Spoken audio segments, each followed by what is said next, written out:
நமது பாரம்பரிய நெசவாளர்களின் கைப்பக்குவம் நம் கலாச்சாரத்தின் அழகு, நம் அடையாளத்தின் பெருமை. இதோ வருகிறது தேசிய கைத்தறி கண்காட்சி 2025. இன்று இந்த கண்காட்சியை மாண்புமிகு அமைச்சர் பெருமக்கள் காந்தி, மா. சுப்பிரமணியன் மற்றும் சேகர் பாபு ஆகியோர் இணைந்து தொடங்கி வைத்தனர். நடைபெறும் இடம் சென்னை கலைவாணர் அரங்கம். தேதி அக்டோபர் 3 முதல் அக்டோபர் 17 வரை. இந்தியா முழுவதும் இருந்து வரும் நெசவாளர்களின் அற்புதமான கைத்தறி சேலைகள், துணிகள், ஆடை அலங்காரங்கள், பாரம்பரிய கைவினைப் பொருட்கள், புதிய வடிவமைப்புகள், நவீன ருசிக்கு ஏற்ப செய்யப்பட்ட கைத்தறி கலெக்ஷன்கள். இது வெறும் விற்பனை மட்டுமல்ல, நம் நெசவாளர்களின் உழைப்பை அறிந்து பாராட்டும் வாய்ப்பு. நம் கலாச்சாரத்தை பாதுகாக்கும் சிறப்பான தருணம். குடும்பத்தோடு சென்று அனுபவிக்கக்கூடிய சிறந்த விழா.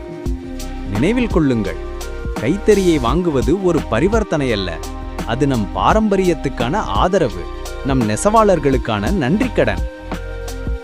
சென்னை கலைவாணர் அரங்கத்தில் நடைபெறும் தேசிய கைத்தறி கண்காட்சி 2025ற்கு வாருங்கள். நம் பாரம்பரியத்தை அணிந்தெடுங்கள், நம் கலாச்சாரத்தை கொண்டாடுங்கள். வாங்க, கைத்தறியை வாழ வைப்போம்.